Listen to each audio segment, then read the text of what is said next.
Good Tuesday afternoon, guys. My name is Jerry Miller, and welcome to the I Love CVille Show. We're live in Charlottesville, the Commonwealth, the country, and the world, on the I Love CVille Network. Judah Wickhauer is our director. Jesse Rutherford, Board of Supervisors, Nelson County, will join us soon. A lot we're going to cover on today's program. Give the show a like and a share. Anywhere you're watching, that would mean the world to us. Hit that like button and share it to your friends. We'll talk Orange County, Virginia, and the investment of $2 million for hotspots for citizens in Orange. We'll talk the James Bond movie franchise that is now for sale. $600 million could get you the James Bond movie franchise from MGM. We'll talk about soups. Now that the weather's getting a little chilly, I got this question for you. Why do we not have a more robust selection of soup options in Charlottesville and Central Virginia? How about Nashville hot chicken? How about grilled cheese? We'll talk about that on today's program. The University of Virginia hosts North Carolina, 8 o'clock Saturday night, ACC Network. That game's going to be on our brains. The Tar Heels, a 6.5-point favorite. Jesse Rutherford's going to join us in about 16 minutes on the program. Love that guy. Love talking Central Virginia with Jesse, entrepreneurship with Jesse. Love talking news cycle with Jesse. He'll join us in about 15 minutes on today's show. If you could, like and share the show. Thank you, Barbara, for doing that. Thank you, Ray Cadell, for doing that. That meant the world to us. Lauren Linsky, hello. Thank you for sharing and liking the show. We're very, very grateful for you guys. Today's program is all about you.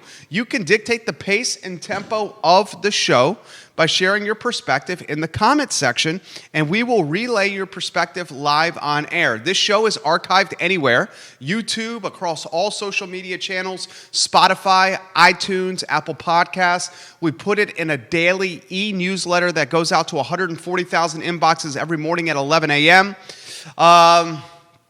We just like to get the content out there. That's what we do. We like to get the content out there so you can be a more informed viewer, listener, and citizen of Charlottesville, Virginia. Christelle, welcome to the broadcast. Thank you for joining us today. Very grateful to have you connecting with us. The first headline comes from Orange County. I love seeing this. Orange County is going to spend $2 million to deploy free hotspots to citizens. It's on the screen right now. Money from the Federal CARES Act for broadband internet goes to Orange County, and then Orange County government is going to deploy that money to make internet more ubiquitous in Orange. This is what we need. Internet access is a public utility now. Internet is synonymous with having electric at home, running water at home. COVID has magnified the need for consistent and reliable internet. And Orange County spending $2 billion of CARES Act money so its citizens in the county can have access to free hotspots around Orange. I love this story. This is how we are going to close wealth gaps, gender gaps, and race gaps that are being magnified due to COVID-19, is one way making the internet more ubiquitous and available and approachable to everybody that's out there. So Orange County, we give you props. Here we go. We'll see more counties do more of this.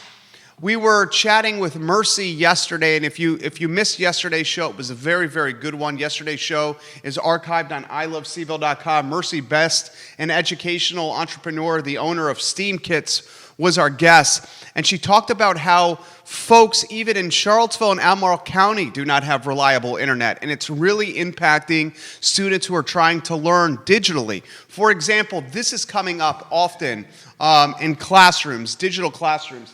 A lot of students have their cameras turned off. And if their cameras are turned off, how do we know they're actually learning? A teacher in a classroom can tell the kid that's sitting in the back of the classroom if he's resting his head on the desk, or if he's chatting with somebody next to him, or just being a pest in the classroom. And I'm speaking about myself. A teacher knows whether or not that kid is engaged and active in learning the curriculum he or she is presenting. But in a Zoom classroom setting, students often have their cameras turned off. If their cameras are turned off, how does the teacher know the child is learning? Right? So Orange County, realizing that there's an issue from a connection standpoint, from an ISP standpoint, spending $2 million on hotspots for citizens across the county, thanks to the federal CARES Act funding. I love seeing this, and props to Orange County for a job well done. Our next headline comes from the movie business, and we've covered on this show the demise of in-person theaters due to COVID-19. Not many people want to sit in a movie theater that has no windows, with strangers, and breathe the air that's shared by other people. Get that headline on screen, please, Judah Wickower. I need to see that thumbs up, Judah, on every headline, please. Thank you.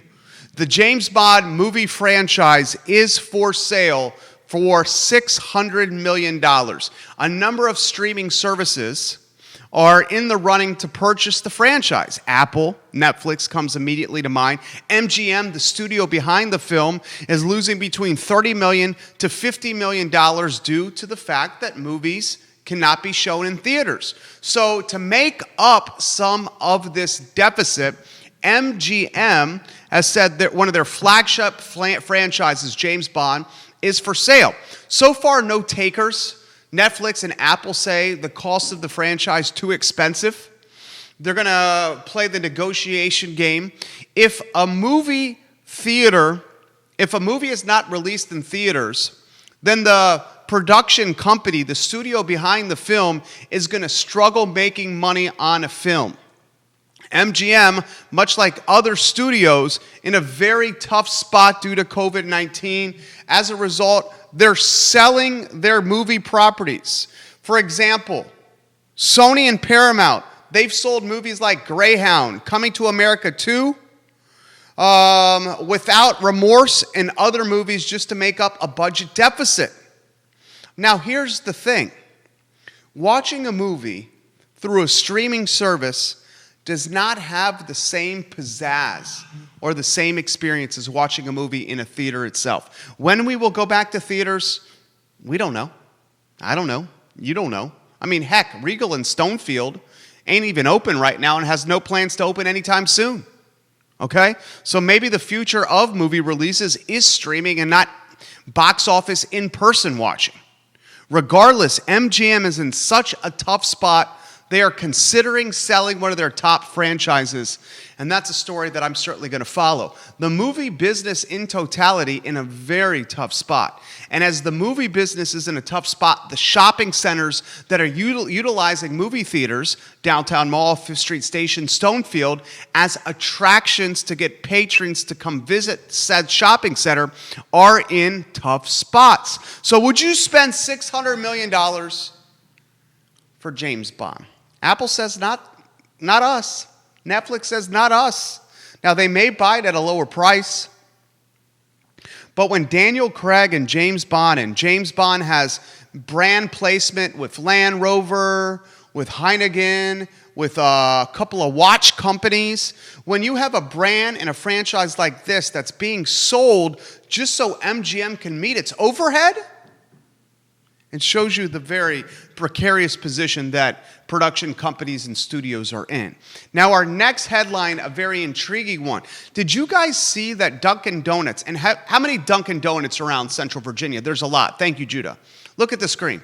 There are a lot of Dunkin Donuts around there. In fact, Dunkin Donuts is starting to rebrand itself to just Dunkin', because it wants to distance itself a little bit away from donuts, and it wants to be more of a Starbucks model, where it's coffee and then other food options that are not just donuts. Sandwiches, breakfast sandwiches, for example.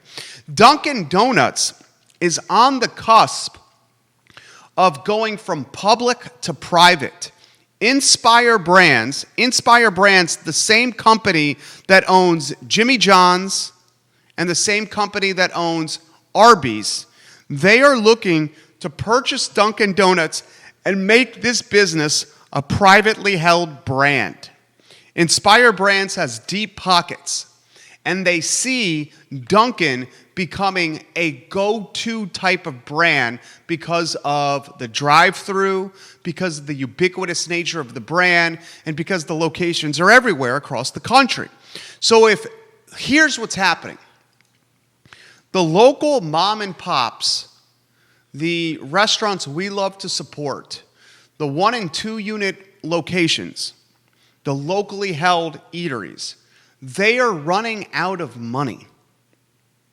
And they're closing because of COVID.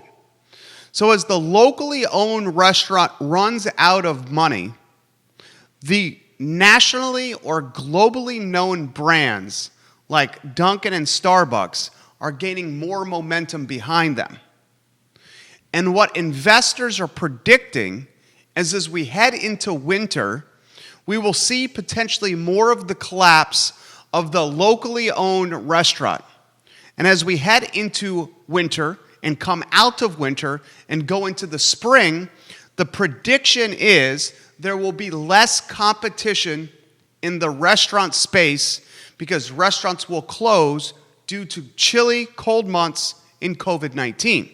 So Inspire Brands is betting that if it can take Dunkin' private when spring and summer 2021 come out, there will be less competition in the food and beverage space and an opportunity for brands like Dunkin', Jimmy John's, and Arby's, Inspire Brands, to make more money. Dunkin' is surging right now. Why it's surging is for a number of reasons. A, drive-thrus. Drive-thrus more important than ever. B, it did a really good job of curbside pickup and takeout through its digital and mobile apps. Dunkin', like a lot of the big brands, has fantastic digital infrastructure in place. And lastly, it's doing well because it's a trusted brand in the space. People know the brand and the connotations that go with it. So follow this closely because if Dunkin' goes private, that's something that's going to impact Charlottesville and Central Virginia. There are a lot of those locations around here. And this Inspire Brands company is poised to invest even more money into this brand and to help it gain more scale and more market share. Now, before we get to Jesse, I want to highlight a couple of questions that came up with our team over the last week. It's getting chilly now. And Judah, I'm going to put you on camera here in a matter of moments. I'm going to ask you guys this question. Why do we not have more soup options at our disposal in Charlottesville? Wilson, Ritchie, and Revolutionary Soup are the market leaders, right? What soup choices do we have in Charlottesville and Central Virginia? Panera Bread makes a phenomenal broccoli and cheddar soup. I love their broccoli and cheddar soup, their bread bowl. That's one of the best options we have. Revolutionary Soup, one of the best options we have. Remember when Anderson's was at across from Barracks Road Shopping Center? Remember when Anderson's had its brick and mortar location? Ted Anderson and his family had phenomenal soup options for Charlottesville and Central Virginia citizens. I fell in love with Ted Anderson's soup while a student at the University of Virginia. So my question for you, and help me understand, am I missing something? Where are the best soup options in Charlottesville and Central Virginia not named Revolutionary Soup or Panera Bread's broccoli and cheddar bread bowl, soup bowl? Judah, I'm going to get you on screen with the Judah camera here. Get ready to rock and roll. I'm going to ask you for your soup selections and options and suggestions. Judah Wickhauer, what do you got? I don't know about options and selections. I think you've pretty much named them. Besides the, I think, two that you named, we've got grocery stores. I'm sure there are others out there, but I haven't done an exhaustive search. So no suggestions. Revolutionary Soup, I would say, is number one. What are we missing? Where do you find a good bowl of soup in Charlottesville or Central Virginia? Put it in the feed, and I'll relay your thoughts on air. That's a niche that is underserved in this market. Another underserved niche in this market, Nashville hot chicken. Where do you find good Nashville hot chicken? In Charlottesville or Central Virginia. Where do you find a grilled cheese? A very good grilled cheese with a lot of toppings, a lot of bread choices, a lot of cheese choices. Those are three niches that are underserved in Charlottesville or Central Virginia. Am I wrong? Correct me if I'm wrong. Nashville hot chicken, grilled cheese, and soups. I just don't see the options. And that came up in our production meeting. I'm looking for suggestions from you because I think those are both that could very much get some popularity, especially in the winter months. And also good for takeout and curbside and to go. I encourage everyone watching the program to follow our I Love CVille Instagram. We have the third largest Instagram in the community behind UVA in the city of Charlottesville. We feature entrepreneurs. We ask questions like we're asking right now. We showcase food that we try. My wife and I go out 4 to 5 times a week, trying food in restaurants we love to eat, and we spotlight what we try on our Instagram. Judah, we want to show the listeners and the viewers how they can save $288 on Ting Fiber Internet. Save $288 on Ting Fiber Internet only through ilovecville.ting.com. And Judah, when we do the I Love CVille Instagram Spotlight next time, let's take a screenshot from the Instagram so the Instagram branding is on the screen as well, please. I'm going to go to Jesse Rutherford, Board of Supervisors, Nelson County. In fact, I'm calling him right now, Judah. We got Jesse on screen. We already have questions coming in for you, Jesse. Oh, boy. How are you? How's it going, Jesse? It's going good, man. It's nice to see you.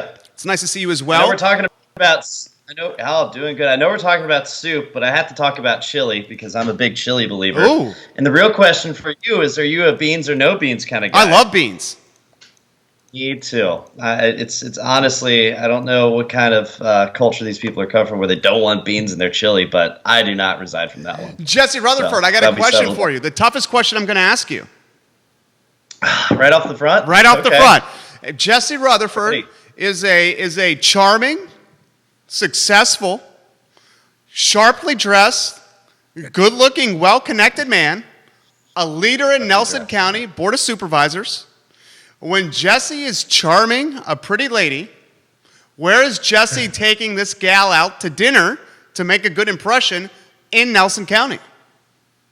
Oh, man, if we're going to Nelson County, so I believe in the Hole in Wall place. It's not a secret. It's actually a popular brewery, but it's considered the locals' brewery of choice, which I love it for the atmosphere of the food, and there's a lot of locals there. Woodridge Farm Brewery. Love it. Farm to table. I don't know if you've ever been there have. or not, but dude, it's awesome. You know, you get to eat the pig that was raised in the backyard. You're having a salad that was grown right behind the shed. You know, it's a good Nelson County experience. So I enjoy it. Great views. And Barrywood, who doesn't like Barefoot Barry? So I love Barefoot Barry. I love to throw peanut shells on the floor at Woodridge Absolutely. Farm Brewery. They have a phenomenal view. Shannon's watching in Levingston off the Ty River, and he says, Jerry, ask Jesse what his favorite restaurants in Nelson are. Rattle off a few, and I want to see if they match up to mine. Okay, well, I'm an East District loyalist, so obviously I'm going to have to throw Mountain Mamas out there. Have you been? I don't know if you've been there not. yet. Absolutely. If you want a seafood delight, that's a wonderful experience. You have El Mariachi, you have Levingston Cafe. All those are wonderful options for our downtown area. Beyond that, there are local restaurants of Levingston Cafe, Mountain Mamas, and those are a little bit more homey, local kind of groups. That's where I'm going to go to dinner. I love going dinner there. If I'm trying not to go to Blue Mountain and be stuck in the crowd of 5,000 people that are trying to get a great burger, which is wonderful, but if I got some friends from out of town, or if I'm just going out, I'm gonna probably go to Blue Mountain, Devil's Backbone, or any of the other wonderful 151 picks that we have. That's where I go. What's your favorite food, Jesse? Red meat. Right when COVID happened, I realized beef prices were going through the roof, so I bought half a cow just to be prepared. So I currently have, one day I'll have to send you a picture of my commercial-sized refrigerator and freezer, which goes great with the kegerator, because now I could just go there and pick up a plat of ribeye steaks and go grill it. So I'm a big steak believer. I love a big old steak and some mashed potatoes. You and I have a lot in common. My wife got me a 2-tam kegerator for my birthday. I have two Good for you. Sixels. I have 2 Sixels from 3 Notch in there. We also have the Wonderful. deep freezer with half the cow in there. I got a half the cow horror story for you. Oh boy. At our old house, about 2 weeks after buying half a cow. And like you, I love having the various cuts of meat for me to have easy access to for grilling purposes. But about 2 weeks after buying half the cow, the deep freezer died on us. We didn't know that for 48 hours. When we came back to the house 48 hours later, the smell of rotten. Have you ever experienced that before, Jesse? Yeah. Growing up, It's pretty bad. I've seen that. It's not only is it a financial disaster, The smell. but it's disheartening. Yeah, the smell. Oh, rancid meat. It's in your house. Right. In your house. Oh. That makes it even better. This is coming in from Chip. Jesse, thank you for your service to Nelson County. I always enjoy catching you on this show. And that's Chip from Levingston. All right, why don't I start open-ended here? Nelson County, what's good? Okay. Hey, man. Nelson County right now, we are holding tight. I'm going to tell you something. Our restaurants are starting to get busy. I think we're starting to know, especially with the autumn season coming around, our Airbnbs are starting to see a little bit more traffic. Shout out to our folks in Levingston who are working real hard, and in Schuyler who have their Airbnbs. They're having some good showings. I know there's a lot of weddings that were supposed to be out of state. They're starting to do those in state. There's a lot of people who can't go on those trips to the ocean, can't go overseas, and Nelson County is their country of choice. So we're welcoming them with open arms, loving the opportunity for business. I know a lot of our businesses have gotten extremely creative on how to operate in this. Obviously it's not 100% of what they wish it could be. But man, I've got to give credit for the ingenuity for a lot of these businesses and how they're operating. Some other good stuff. Levingston revitalization plan is finished. So we're figured out a streetscape plan. It's just a preliminary. It's just a start of how the streetscape could look in Nelson with COVID. That's impacted some of the grain opportunity for us, but we're going to take it nice, slow, and steady. But I have a plan, and I'm going to be advertising that on social media here soon of what that looks like and how we're starting to envision downtown Livingston. Can you tell us some of the plan? So that's good. Yes, absolutely. So we're talking about redoing all the sidewalks. We're looking at having some more marked out parking. We're going to have streetscape lighting. Looking at kind of where Front and Main Street comes. It's going to be a nice little junction area. And we're trying to do this in bites. We're going to do this part of Levingston first and then look at doing another part of Levingston next. We've got to make it to where you can financially swallow it. And during COVID, I think that's going to be even more critical. And looking at grain opportunities to help absorb some of the expense. So I'm really excited about that. I'm going to be rolling that out probably post-election so that it can get the attention it deserves of the residents so that they can have some feel-good stuff. Because right now it's so hard to communicate fun stuff. And we're going to have some really exciting broadband announcements here in the next 30 to 60 days. We just got another $200 and some thousand for another 50 homes to get optical fiber internet in the next several months. So talk about exciting. And that's we're big about time. I'm going to tell you what, we might be announcing some even more exciting things about Nelson County getting fiber internet access throughout the entire county within the next couple, 2-3 years. So that announcement should be coming. We don't know yet. We're crossing our fingers. We're seeing how grain opportunities are lining up. But as chairman of the Broadband Authority, I've called for a meeting in November with hopes that we can make this announcement. Jesse Rutherford, our guest, Nelson County Board of Supervisors. Can I make this statement here? Of all the counties in Central Virginia, Nelson County has handled COVID-19 the best? Sure. Yeah, absolutely. I mean, I know, I definitely think, working in our school system and going virtual to hybrid, I think, if there's one thing I would critique, it would probably be that. But in terms of businesses getting creative, everybody's done the best they could. I mean, relative to, I know, Charlottesville, it feels like they're losing a business every week, downtown and in those critical places. So, I'm grateful that we have definitely had some business loss, but not on the magnitude of many other areas. This question's coming in from Laura, who says she lives in Nelson County. Jesse, can you give us an update on how you think the schools are doing? So, and that's a broad one. I know we're still in virtual right now. I understand there's some health concerns. I'm going to speak from a perspective that a lot of people, may disagree with me on. There are a lot of parents and grandparents and families that are struggling right now with virtual education. One, obviously, access to internet is one piece. But two, from a monetary perspective, there's the single mother scenario with 2 kids who doesn't have relatives in Nelson County that she has to sacrifice one or the other. She either has to have a job and feed her family or have to educate her children. She's making some very life-compromising decisions. The other side of that is you have some older generations, like your grandparents raising children, for whatever the circumstance may be. They might not know how to teach algebra 1 or 2, and that's the same thing for parents. There are these concepts that these kids cannot absorb virtually. I have to give credit to many of the other counties in our health district that have opened up in hybrid and have done so safely and effectively. Nelson County hasn't. I'm hoping we will. I'm hoping we start making that process soon. I was hoping it was going to happen this October. It didn't, even with the health department and school staff saying that we should open up. Obviously school board is independent of me. I'm not school board, still entitled to my opinion. And I do know the economic impacts that this is having on our kids and families. And not even just that, we're missing this huge mental health conversation. There are kids right now who are involved in sports, and that's the only thing they have to look forward to. And them not having that has just impacted them on a level that is scary. I mean, I've got talked to those kids, and guess what? They got all Fs, just straight up. No interest in, some people will say, well, they were going to do that anyway. I disagree.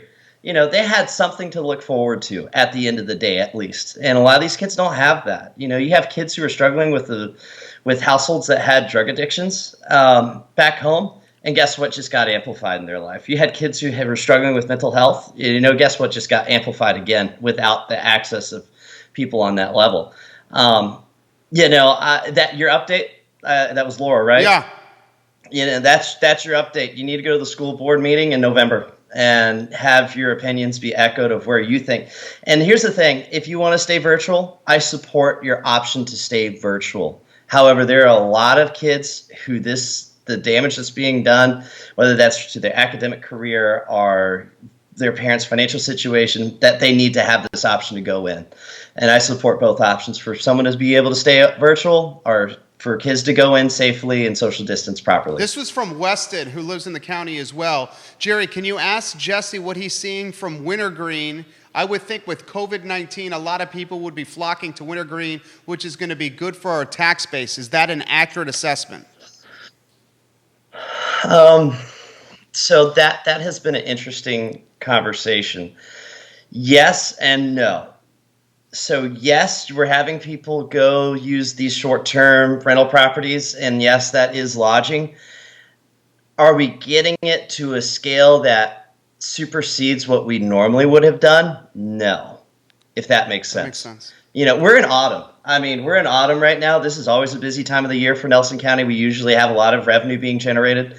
We're probably, I hope, at least meeting that, just with meals and lodging. But the reality is we lost an entire spring and summer's worth of lodging. There was that time span for several months where nobody did anything. They just sat home and they either worked or they got an education or they were educating their kids, whatever that may be. So I think I hope we're at least meeting what we were supposed to last year. I really don't think we're superseding that.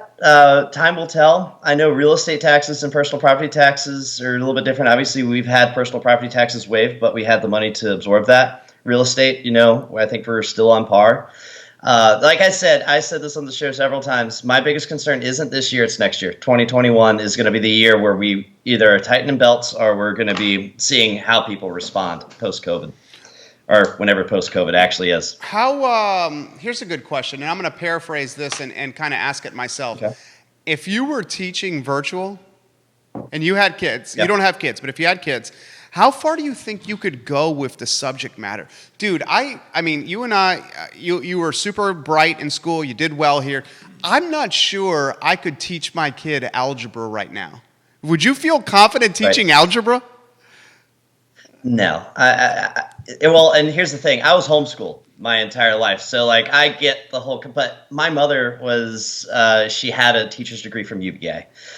she had the education to go with that, to do those things. And that was a benefit I didn't have. Guess what? Most of these kids did. And my mother struggled. My mother struggled on certain subjects, and I had to go get extra help, whether that was from a cooperative or a tutor on certain subjects. But those options were there. So my mother was like, math. Math was my biggest struggle. My mother was good at math, but wasn't good at teaching me math, and she needed someone who could teach me math, and that's fine. There's nothing there's nothing to be embarrassed about that. That's just how it is. And so I did. I would go get a tutor. I learned how to do math. All right, but that option doesn't exist for a lot of these families. That it doesn't. I am not comfortable teaching any child Algebra 1 because I just mathematically, if I don't have a Excel spreadsheet for me to enter the formula, then I'm hopeless. So it's hard. It's very difficult. And that one thing that some kids are, all right, here's the deal. Some kids are absolutely thriving with virtual teaching. It blows my mind. That's awesome for them. There are some kids who are self-motivated, and there are some kids who've gone above and beyond, pretty much finished their semester, which is great. Good on them. I want them to thrive more. Let's give them the next hard class as soon as we can. But that is not the case. And I know you're going to, there was a recent high school poll, and I can't remember what it was, where somebody said, well, it was only 25% of respondents said they're struggling virtually. And I'm like, 25% is a very large huge number, and that is a dangerous number. And that's the thing. Even if it's 5 to 10%, that's 5 to 10% of 1,000 plus children that are struggling on immense levels, that wouldn't normally. So it's difficult. There's a lot of hardworking teachers out there that are really trying to figure this out, and they're going above and beyond trying to figure this out. And this is not a circumstance that they can necessarily control. But I encourage our school system regulator, so to speak, that they have got to make moves and start transitioning safely into some form of hybrid. We've got to let K through 2 start socializing. The damage that's being done when they're not able to socialize with other children in that vital time period is tough on them. We have special needs kids who aren't getting their needs met to where they can adapt and get these classes done and learn how to be part of society. These kids need to be in these conversations, and we got to get them in, and we'll transition slowly. That doesn't mean we just open the gates. There's a way to transition, do it safely, and I want to see that happen. Great dude on the show, Jesse Rutherford, guys, Board of Supervisors, Nelson County. You're a popular guy. More questions, and you can go anywhere you want with this. I think this is probably a wait and see type of answer here, but I'll ask it anyway. Multiple parents want to know what the spring semester looks like for school. Come in November, we'll find out. Is that wait and see? That is a wait and see. It's not a wait and see. Parents, you're listening to me right now. Go to your school board meeting. If you want your kid to go virtual, stay virtual, please leave an option for us. Or for whatever, if it's a health risk or circumstance. If you need that hybrid option because your child or you are struggling right now, please say that to the school board. They need to hear it from you. I don't have kids. I just get to hear the conversations from my constituents about it. I hope we'll be in hybrid by January or the spring semester. I really do. But at the same time, I can't see. Nobody knows, and who knows what the governor might rule when we get into 2021. Well said. Well said. So wait and see. But they gave local authority a lot of authority to determine what was best for their county. But is that local authority is school board, right? Correct. Not Board of Supervisors. Okay. I am not part of the school system, and I have no authority in telling them what to do. I'm a concerned citizen who just so happens to have another title to give an opinion. What's the dynamic like between a Board of Supervisors and a school board? Sure. It's interesting. There's obviously the biggest conversation is fiscal related things, capital improvements, operations, making funding available for them. One big relationship is obviously one that I consider a joint issue is pupil populations. Nelson County, like much of rural America and Virginia, have had a shrinking school population. And that's been pretty dramatic for an extremely long time. And that has impacted a lot of state and federal money. And we have new schools. They're all relatively built within the last, I think it's like 30 or so years. So they're expensive, and they're made for a large capacity, and some of our school systems are operating at 50% capacity. I'm waiting for the person to send me an email after this saying, no, we're at 100%, which is okay. We'll argue about that later. But the thing is that dynamic, it's a good relationship. It's not my job to tell the school board what to do with their money. There's a good reason for that, and that's that they have the ability to do the things that they think are best for the school system without the influence of us. The one thing that we do have the responsibility is making sure that our government is being fiscally responsible. We want to make sure that they are being run efficiently, effectively, making sure capital improvements make sense, and it's part of our long-term financial plan. We bring those conversations in. We've spent a lot of money on the schools, man. Nelson County is one of the higher. Prior to COVID, I don't even know what things are like anymore, but prior to COVID, we were one of the highest starting teacher pays in Central Virginia. We had people commuting from Campbell and Appomattox to go be teachers in Nelson County. And that's something we're proud of, and I want to see excel. I've always been an advocate for the teacher, always been an advocate for your small groups like FFA, drama, and whatnot. I do always question sometimes, the pay of people who make over $80,000 in the school system or not. It's not unreasonable to ask the question of, are we being responsible enough? Because reality, and this is something everybody needs to understand, and again, whatever COVID's going to look like with the budget, I don't know. We got to make sure that when you do a 2% pay raise, this drives me insane. If you live in Nelson County, a 2% pay raise, I want everybody to succeed, obviously, but at the same time, it is the cafeteria worker whose increase is going to be negligible, $400 or $500, but the person making $100,000 is getting $2-3 grand, and then we have to match that with insurance, taxes, whatever that may be, Medicare. And the thing is, the cafeteria workers being shafted out of that. They're getting next to no money, and administration's taking like 30% of that, however many hundreds of thousands of dollars you've allocated. I've always said I want to see a pay raise for the teachers, pay raise for support staff, and draw the line at people who make a certain dollar amount above that and say, we will look at that. I wish it could be merit-based and you all get looked at individually. Jesse Rutherford dropping knowledge bombs here. Another question coming in. This is from Rick. Jesse, are we seeing a lot of parents pulling students from the Nelson County school system? So that was a question at the last school board. Not really. I know there has been some. It hasn't. I haven't really seen that data, to be that honest with you, to give a good educated comment on that. There's been a lot of parents who said, we're going to pull our kid and homeschool.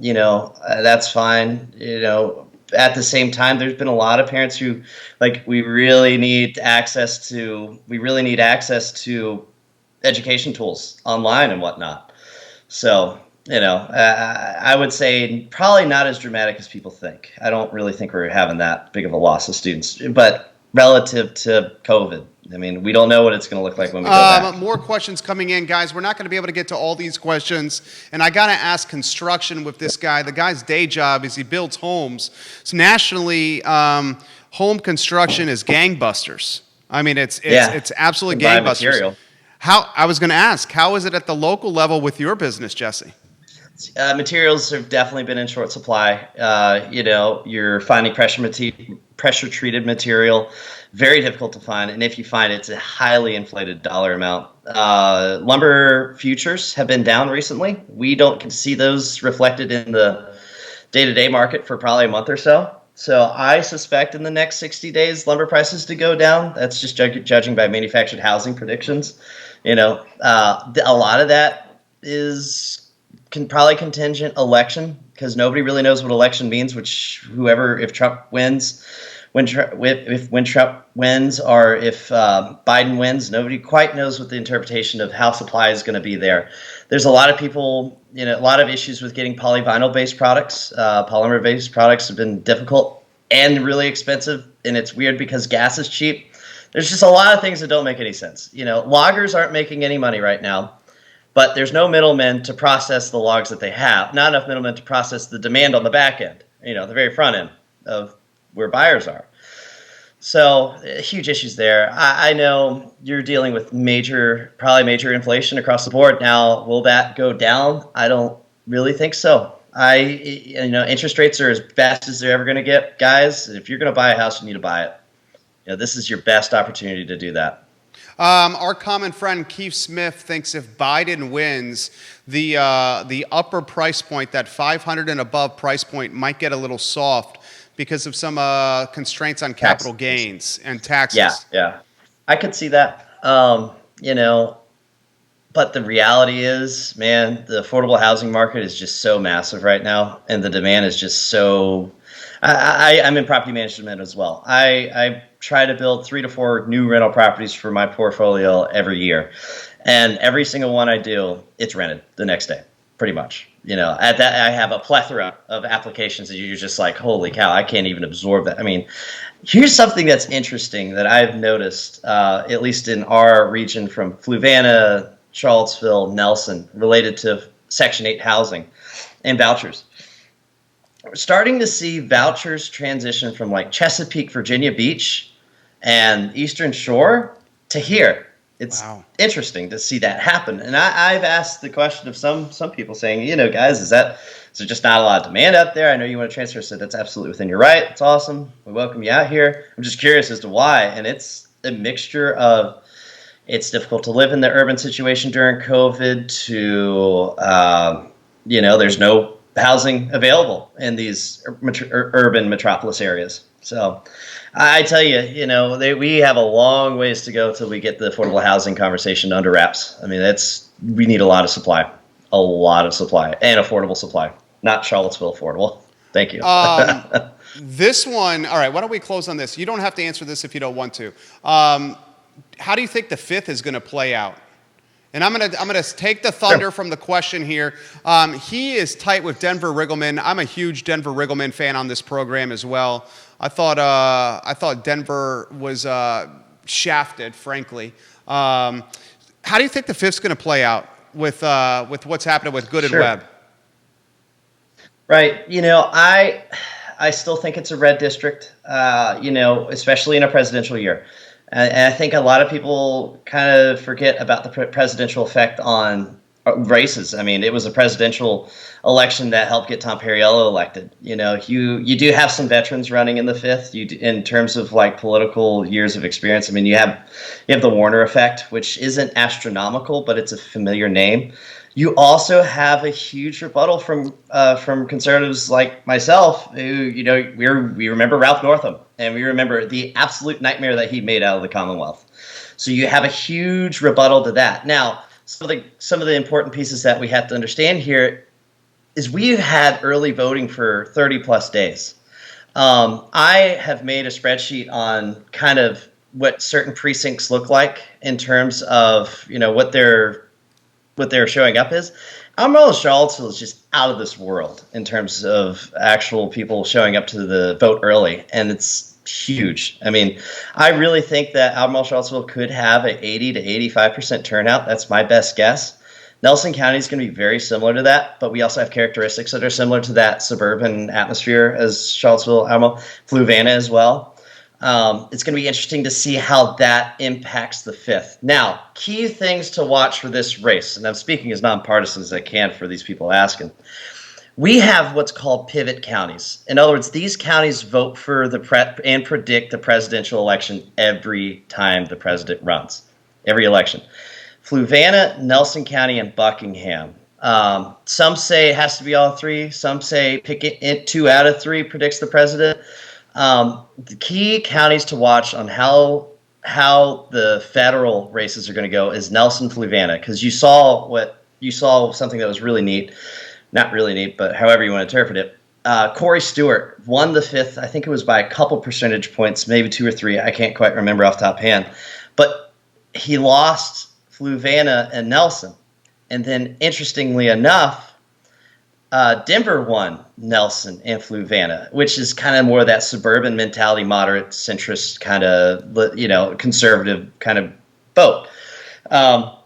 So all eyes are kind of on Nelson and Fluvanna to kind of give us a global perspective of where that suburban vote is going to be. But at the end of the day, I think we don't have any clue of what 30 days of early voting means to Republicans or Democrats. I mean, I would suspect that probably the majority of those who are voting early are of a liberal context. In voting for a liberal context, I think that's a fair assumption obviously for Albemarle and Charlottesville, and probably accurate for Nelson, Fluvanna. But the thing is what about down south? You do genuinely have healthcare workers who don't want to vote at the polls for the fear of being exposed to COVID, so they're just going to vote early. I mean, nobody really knows. It's going to be interesting. It's kind of anyone's game. I think one thing for the 5th district that's going to be critical is if for Republicans, is seeing how much Trump will win by. I do suspect Trump will win the 5th handedly. I think that's without a guess. You're going to have the Senate race, which will be interesting. Remember, Corey Stewart still won, and then you also have the 5th district, and you have the Denver effect, and you have the Bob Good rebuttal to that. And again, it's still a very red district. I know, what was it, Crystal Ball? That's Sabato. Yeah, there's Sabato. His prediction threw it as a toss-up. Yeah, a lot of people have thrown it up as a toss-up, and it very well could be. I think you could flip a coin, and it could go either way. Keep your eyeballs on Nelson, Fluvanna, Buckingham, the 3 pivot counties, and usually wherever all 3 of those go is usually where the 5th will go. But is my best guess is it'll probably stay red. It will likely stay red. And, there's a lot of energy. I'm in it. I'm in it for a lot of the energy of the red movement. Ralph Northam, man, we can't have that politics anymore in my mind. Jesse, you're a hell of an interview, man. You're a hell of an interview. I think Jesse could carry his own show, no problem. You are good people. I'm going to say this. Nelson County is lucky to have you. You're all right in my book, and I will reach out to you again in a couple weeks to talk shop, my friend. I was about to say, election's going to be happening Tuesday, so we better talk soon after that. Dude, it's a week away, and it is going to be, isn't it going to be nuts the next 7 days? I mean, it's going to be bananas, dude. It's going to be very interesting, and that's assuming it's going to be done. I don't think it's going to be, right? I don't think. I think Virginia will be done in 7 days, 7 to 8 days, because I know our local politics, and I know we have. Hey, one big thing that we all need to give a shout out to: all our local registrars and their workers right now. They are working 60 to 80 hours a week to make sure that our elections are as transparent and clean as they can go. I will vouch for Nelson County, and they are doing an exceptional job in the process, and I support them. And I know when I voted early that my vote was safe, it counted, and everything was fine. So that's my opinion on early Jesse, voting. thank you. Hey, you have a good one. You too, man. All right, Catch ya. Jesse Rutherford, guys, Board of Supervisors, Nelson County. Love, love, love, love that guy. Just a very likable and easy guy to chat with on this program. He's a hell of an interview. Wow, a lot of comments coming in here. I will get to this from Scott here in a matter of moments, guys. Give the show a like and a share. Give it a like and a share, and I will get to these that are coming into me now. A couple things I want to get to. This is from Andy. I asked you, where are you going to find a good bowl of soup? Besides Revolutionary Soup and Panera Bread's Broccoli and Cheddar Bowl, where are you going to find a good bowl of soup in Charlottesville or Central Virginia? It seems like an underserved niche, and comments are coming in on this one. This is a good one from Andy. Andy, I love when you watch the program and offer perspective. Andy Wilfong says, Outback Steakhouse, hands down, has the best French onion soup. Plus, it's all-you-can-eat soup and salad during lunch for $7.99. I did not know that, Andy. All-you-can-eat soup and salad at Outback for $7.99. Does that include the French onion soup, Andy? It's all-you-can-eat French onion soup as well for $7.99? Let me know, because that's a hell of a freaking deal. Outback's got some good food. I mean, they have some good food. The bloomin' onion is legit, I think. More comments coming in on the soup. Jerry, you're right. I miss Ted Anderson's soup as well. His loaded baked potato soup was the best, and I haven't found anything that can match that since Ted Anderson closed his business. Ted Anderson is still open on Ivy Road. He closed the storefront across from Barracks Road. So he still has his seafood market open on Ivy. We know this because the Anderson Seafood website, we built it here at V&V Brands from start to finish. And frankly speaking, I think it's very, very good. All right, get your comments in. Get your feedback in. Anything you want to cover. Quickly, College Game Day is going to be live from the Masters. You heard me correctly. College Game Day, the pregame show for college football. Thank you, Judah. Live from Augusta National for the Masters on Saturday, November 14th. College Game Day for football, live from Augusta on November 14th. Remember, the Masters was moved from the spring and postponed to November 12th to 15th, the Masters tournament. 12th to 15th in November. College Game Day live from Augusta National on November 14th. UNC and UVA, 8 o'clock Saturday. Tar Heels, a 6.5-point favorite. Thank you, Judah. 8 o'clock ACC Network. The over-under on that, 61.5. UVA very much looking like they're going to fall to 1-5 on the season with Louisville on the docket next week. Virginia Tech is a 3.5-point favorite at Louisville on Saturday. Thank you, Judah. Virginia Tech, 3.5-point favorite. 4 o'clock kick, ACC Network. The over-under has not been released. Updated ACC standings, if you could put those on screen. Guys, it's a two-horse race here. Maybe you get Miami and North Carolina interfering with the race, but Clemson and Notre Dame look significantly better than everybody else. 1 versus 4 in the ACC right now. 1 versus 4. Clemson and Notre Dame. 5-0 Clemson, 4-0 Notre Dame atop the standings. And if you could put the NFC East standings on screen, how bad is the NFC East? Look at the screen now. Thank you, Judah. The NFC East is absolutely putrid. Look at the screen.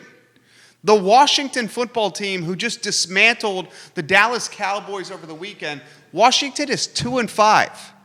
The Eagles are 2-4-1 in first place. This is anyone's division to win, including the 1-6 New York Giants. Eagles 2-4-1, Washington 2-5, Cowboys 2-5, New York Giants 1-6. The worst division in football. And the New York Giants at 1-6 legitimately could catch the 2-4-1 Eagles. The worst division in football, and it's not even close. We'll give Scott Wagner Chiropractic and Sports Medicine some love, Judah. Let's give Dr. Wagner some love, changing people's lives through sports medicine, physical therapy, and chiropractic care. James Watson is in with a comment. We love when James Watson comments on the show. I noticed ESPN backed out of their plan to cover the college basketball bubbles. I wonder if they saw no profit in the proposed plans. Good comment from James Watson. He's referring to a lot of the early season tournaments. ESPN owns those college basketball tournaments, and they're frankly saying, look, we're not going to have the college basketball tournaments to kick off this season. And I think it's directly what James Watson said, just no money. If you saw what happened with the NBA Finals and the Stanley Cup Finals, did you know with the NBA Finals, viewership was down 49% this year versus last year? 49% less people watched the NBA Finals this year versus last year. Stanley Cup was even worse. Put this in perspective. Do you even know that the World Series is happening right now? Could you tell me who is ahead in the World Series? Could you tell me who the teams are playing in the World Series? People, because of COVID, are just not paying attention to sports like they once used to pay attention to. Who's in the World Series right now? So many people don't even know that. Who's in the World Series? Do you know? A lot of folks do not know who is in the World Series right now. Viewership is in the pooper for sports across the board. Folks, the I Love CVille Daily Digest today at 5 o'clock. The entire show, 5 minutes or less, 5 days a week at 5 o'clock. The I Love CVille Daily Digest presented by Ting Fiber Internet. This show brings you the best of Charlottesville, Virginia. We have some news that's going to be released later in this week in regards to new businesses that are opening in the city of Charlottesville. We'll be the first to report that news on this very network. Multiple new businesses coming to the city of Charlottesville, and we're very excited to spotlight on the show. My name is Jerry Miller. Thank you for joining us. Jesse Rutherford, thank you for coming on the program. Nashville hot chicken. Where do you find it in Central Virginia? Grilled cheeses. Where do you find it? In Central Virginia. Soups. Besides Revolutionary Soup and Panera's delicious broccoli cheddar bread bowl. Where do you find good soups in Charlottesville and Central Virginia? Those are 3 underserved niches in F&B in our community. You know, there are places that you can go to that are restaurants just for grilled cheese. Where are soups, grilled cheese, and Nashville hot chicken in our neck of town? That's what I'm going to ask, because I have a hankering for all 3. Thank you for joining us today, guys. Take care. Dude, I would kill a grilled cheese with bacon, 2 types of cheese and tomato. And Nook does grilled cheese. the Nook? Yeah. But they only have one. They what? They only have one on their menu. One grilled cheese. But you can get stuff on it. But some of them you have like pick your own breads, pick your own cheeses, pick your proteins, pick your I mean, it's like a make your own burger bar type spot. You know what I'm saying? And how about a soup?